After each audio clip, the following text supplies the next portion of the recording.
Maybe with distraction of other teams arriving a little bit later. But a lot of teams have heavy committed to the kind of southern side of Barometer.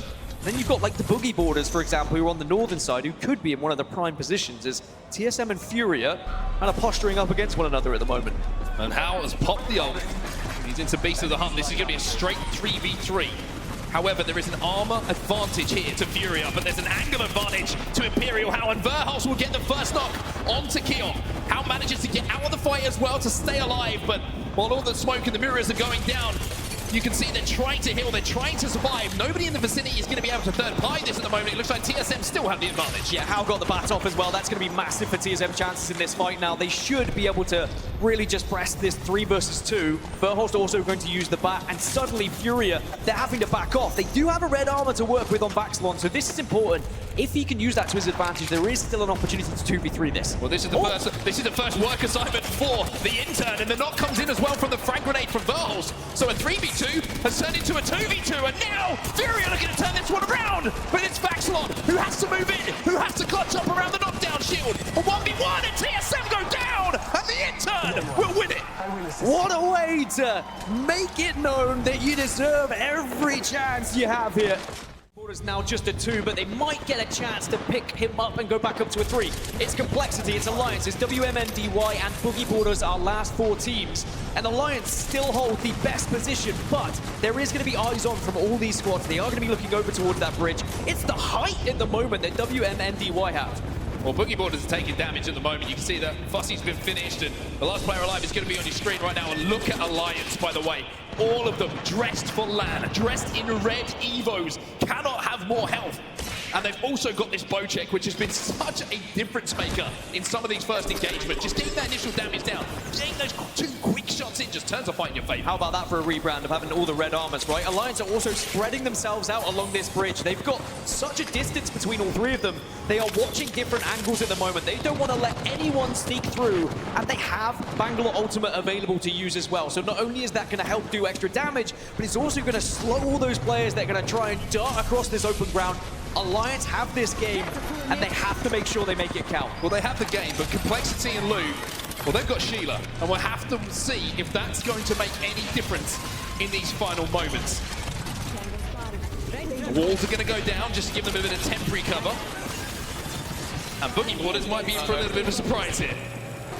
How does one Boogie around Sheila? That's my biggest question, and perhaps it's not going to end well for them, as the last remaining player from Boogie Boarders is eliminated. So now you've got the up and down, you've got Complexity just below WMNDY, and they've got to drop eventually, but still it's just Alliance watching on here. Yeah, this should be a free game for Alliance, you would imagine. Like you say, the 2 teams, they've got to engage first.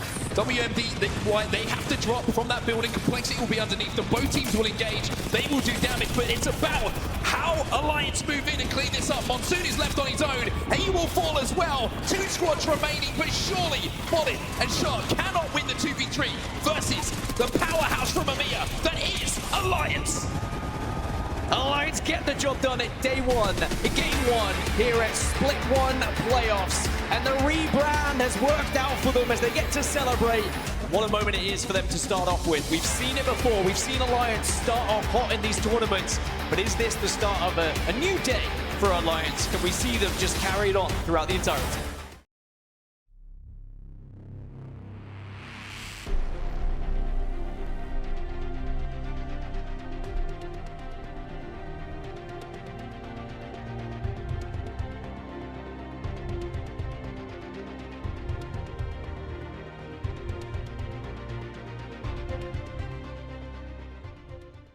Looks pretty real to me. It looks very real. It's not natural cover, but boy do they make it look sexy, to be honest. As Complexity now are going to have the ability to absolutely mow down anyone who arrives, but the zone is going to end dead center of this circle you currently see, which means all of these teams have to slowly move their way in. And we've got 4 squads, so we might get 2 separate 3v3s here. You've got WMNDY once again inside of that top 4. Remember, they were inside of the top 3 in the last game, so a very impressive performance from them in our first 2 games of C and D. Now they try and move up onto Complexity. You look like they want to try and send it, but sending it against this team is not a good idea. They clean them up. Complexity are eliminated. Great use of ult from WM and NDY, able to get that caustic ultimate in just to kind of force Complexity out of their hidey holes and take this position off of them. Now suddenly 3 squads left. But WM and DY, which gets more difficult to say as the day goes on, I'm sure. Maybe I'll have to shorten that one as well. But now Northeption on one side. Got Wonton Dumpling, who have been silently going about their business on this southern side, by the way. It's almost going to be a case of who moves first, because Wonton have the least amount of cover available to them. They really want Northeption to get eyes on WM and DY. Well, you mentioned that this team wants on Dumpling. Every, what was it, the stat that you had? Not a lot of games are inside of the top 26% of their games, they were in the top 3. Well, look at it right now. They're in the top 3 after a disappointing game number 1, showing that it isn't just their region. They're looking to dominate. They are looking to take over the ALGS on the main stage here as well. They managed to actually just slightly move round. It means that Northeption are going to be the team closest to the circle here. You can see you get a little bit of deployable cover available for some players. You've got the Newcastle available to Northeption, so that is going to be a big factor here. Well, one thing they don't have is a gen or that castle wall, although they do because they had an OXL and they popped. So now they have the castle wall and they can walk forward and play that cover. Brilliant use of utility from Northeption, making sure they kept those in reserve, those OXLs, to make sure when it matters they had that cover available. Here comes the Wonton Dumplings though, and how's your aim? How is going to be that ability to take this 3v3 as they push through, but now this is going to open things up to WM and DY. They should just be able to move in and clean this one up, and that's exactly what they will do. WM and DY. It's tough to say, but they made that game look easy. Second place, first game. First place, second game. And how about that for consistency? And you can see what it meant to them as well. Out of their chairs, celebrating. And it was really the push onto Complexity in the early stages, making sure they had the ultimate available from the caustic, throwing that Nox grenade in, forcing Complexity out of the fake cover that they had built, and just kind of taking Sheila out of the equation. Very, very impressive performance from them.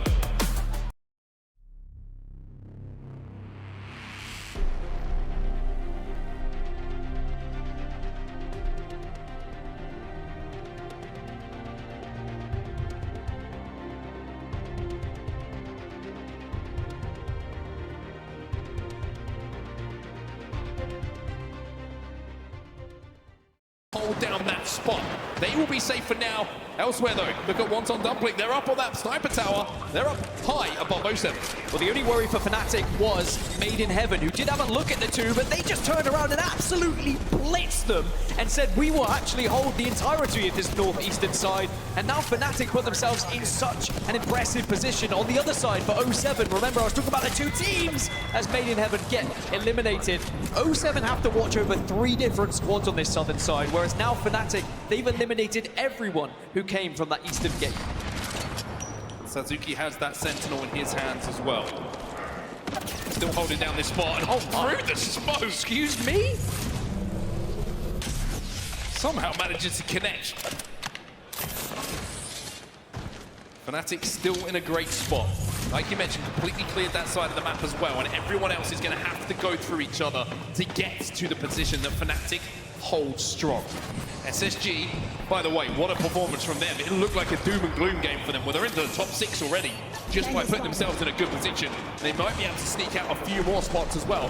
Wonton Dumpling, even though they're up on high, they are being focused so hard right now. Everyone knows that they have to drop, and it's going to be SSG and a combination of 07 who take them down. We're down to 5, and again, Naski with that Kraber is causing problems for the lobby. But that's one job done for 07. Remember, I said there's 3 teams on that southern side that they have to worry about. SSG now approaching from the northeast as well. Or sorry, the northwest they're coming in. So actually, SSG can get involved with Heroes, and they will do so. And now 07 have got another team to worry about. I mean, Naski's having a monster game right now, by the way. He's got 8 kills! 8 kills to his name! And he's looking for more as well. 2 more shots with the Kraber. Oh, 252! It's another one for Naski! This could be 07's game. Remember how well they were fighting earlier. They still are fighting with that momentum. 3 teams left. Northeption, Fnatic, and 07 here in our last game on Stormpoint in this series. I still said it's Fnatic versus 07 for me as Northeption. They're starting to lose players, and they're starting to be griefed by both of these squads. We might, and we should, get a straight 3v3 here between Fnatic and 07. Well, there's one shot left for Nasky, and he hasn't been missing many. Got company out But there. this one bullet could be the difference maker in first place or second place in this game. Can't quite connect this time. And here we go, everyone, the 3v3. Hey, we like to build it here in the ALGS, right? Straight 3v3, headsets on. The advantage with the height has to go to Fnatic. But Leica's gone down! It's Nasky who gets the kill! Nasky will fall as well. Amphi looking to move in now to clean up the damage. It would be a monster win here for 07 if they could do it. With the hip fire, it's gonna be enough! And 07 will close out game 3 on Storm Point. From the checkpoint win, A monster game. all the way through to the domination in Jurassic Park. They are the Velociraptors. No, actually, they are the T-Rex of Jurassic Park as they dominate anyone who started to join them.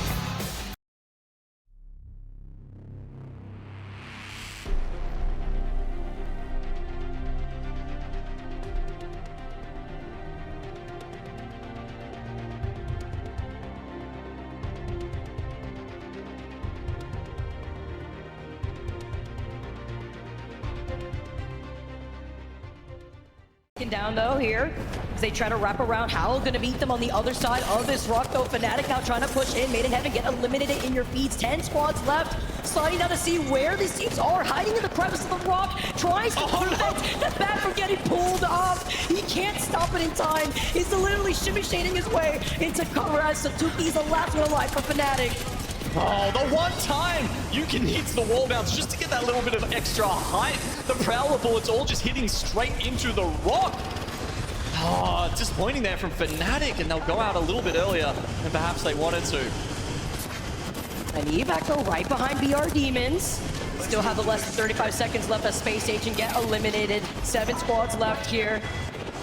With the high ground, though, they do get scanned from the low ground. How get eliminated here on the other side. They want to try to push in this, prevent the reset from the Gibby.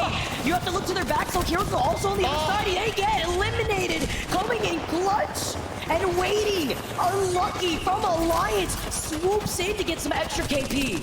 Oh, I mean, VR Demons, they knew they were stuffed there, but it didn't matter. Went in for the KP and grabbed as many points as they could.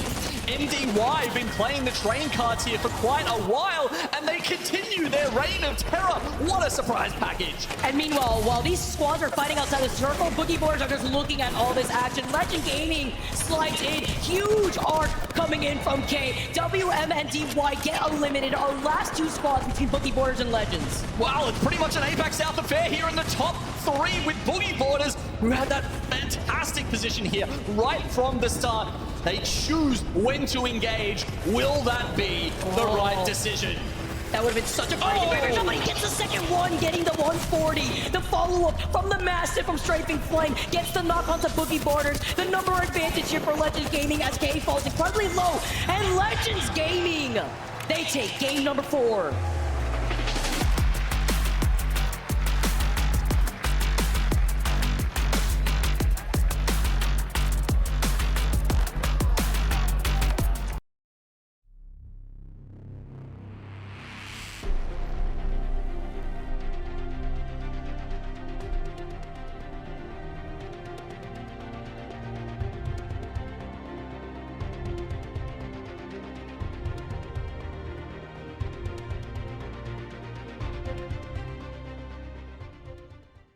Oh, it's only Kimchi left alive, though somehow the others have gone down to Furia, who after taking so much damage on that zone close have reset. He's trying to prevent them from trying to reset. He's using the Savvy of the rest to move in while we look at Legends Gaming trying to push in here. Player K was able to get the shield swap, trying to give more surprise cover here as the other spot on the other side. Now look who is coming in from the sky. Complexity finally get eliminated. Pointful, BR Demons, they had no idea where they were going to land.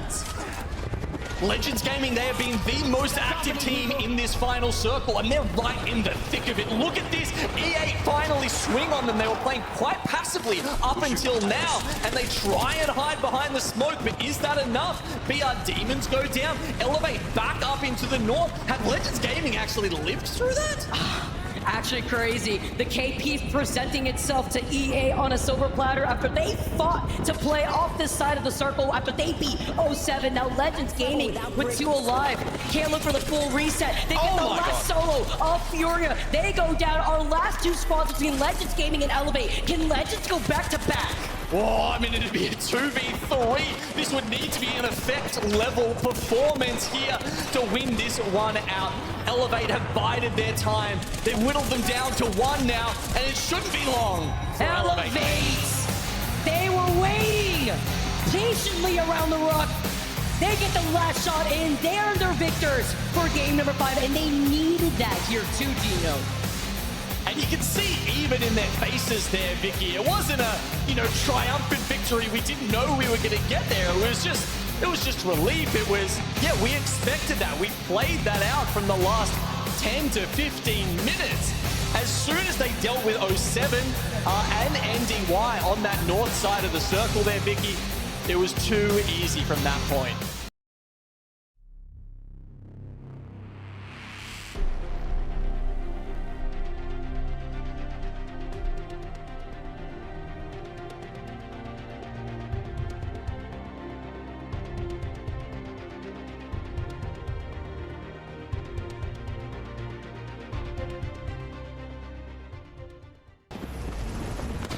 Trying to take this fight here on the other side of this rock, though. MDY taking control over the high ground slightly before Mr. K is forced to drop down for now. Only has that white mag on the bolt. It could be enough. He gets taken down. Shark is one. Fnatic have the health advantage. And MDY get eliminated with 6 squads left. Yeah, not that much time though. 07 are going to pull off the high ground. I believe they could have stayed up longer if they wanted to, but they don't. They want the KP and they're in for the kills. And they needed that Nox gas to engage on this fight at first, but Amphi's the first to go down. Fnatic get eliminated. They can't go for the full reset. Huge here for 07. That said, we've still got some things to sort out here on the north side of the circle. BR Demons, who played from the inside, will be going against Complexity. Let's get a listen in, see if Complexity can hold them off. You're good. I need to get this armor stop. Can we get on the back? On the back. Why? We need to walk up. We need to walk up to the shot. Yeah, I'm popping a medkit. I'm popping a Pick all the medkit. walls up. Pick all the walls up, Blue. Yeah, I don't have any. Here, Yeah, I'm pick getting all them your now. walls. We have a bing behind us still though. Yeah, I know. We'll kill him. We need to set our spot up. I'm coming. We're gonna fucking die. Okay, I'm cut up this rock. We need to look behind us for the bing now. Yep. Yeah. Our spot is fucking beautiful. Oh, I know, it's beautiful. Careful with height. Come, Kim, come. Coming. On the wall. I'm popping it back, popping it Back back. to these 1 HP banks, 1 in the smoke. Okay, chill on me. Really good on me, Top 3, boys, top 3. Popping a medkit. Yep, I'm selling. We're gonna get swept from our east, maybe. No, they can't after the zone, they can't. Boys, top 3, let's fucking... 07 come in and sweep up that final kill from the rat exiting out of Trials. Complexity now trying to fight for their lives, trying to get into cover, but they are in the line of sight of both Alliance and 07, who are trying to engage on Complexity with Alliance behind them. Oh my god, 07, full send. They're playing for second here, essentially. Alliance have had the Southern Zone lockdown for the longest time, and 07, they recognize that. Do they come out on top? Yes, but you can see the resignation on Naski's face. Congratulations to Alliance with a 2-time win. They take the first game and they gotta sandwich this group by taking the last game. Your victors for game number 6. No surprise here, just another day at work for Alliance.